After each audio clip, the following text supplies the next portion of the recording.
Taip, dar vienas video iš seminaro info, tai šį kartą apie Brian Tracy, iš Brian Tracy info. Tai kelios idėjos, kurios labai yra praktiškos ir aiškios, tiesiog nereikia daug proto tai atlikti. Tai šitas idėjas noriu dabar pasakyti ir jeigu kažkas žiūrės, gali tiesiog pritaikyti, bet iš karto taip. Ir viskas aišku, nėra ko nesuprast. Tai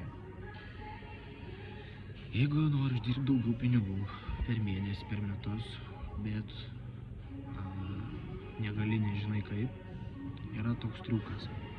Pasiimti baltą lapą, popierius, pasiimti tušinuką ir užrašyti: aš uždirbu tokią pinigų sumą, kuri tave tenkintų per mėnesį. Galima rašyti per metus, visų metų sumas simti, arba per mėnesį. Tai aš uždirbu tokią sumą. Tarkim, jūs uždirbate 2000 eurų. Ar jums neužtenka, jums reikia daugiau pinigų. Ir jūs rašote tokią sumą, kokios jums reikia. Gal 4000, gal 3, gal tik 500 daugiau. Ir viskas tada. Aš uždirbu, baltą popieriaus lapą, aš uždirbu, sakykime, jeigu jūs norit 4000 dirbti, vietoj 2. Aš uždirbu 4000 eurų per mėnesį. Ir jūs kiekvieną rytą atsibudęs užsirašote ant to papirėlio tokį dalyką.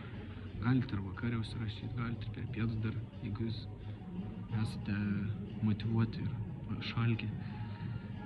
Tai paprastas pratimas, nereikalaujantis proto, tiesiog sugalvoti reikia skaičių ir padaryti. Tai kiek ilgai, tai darykite kiek reikės, tiek kol uždirbsite tą pinigų sumą, tai darykite metus, gal jūs po mėnesio jau turėsite.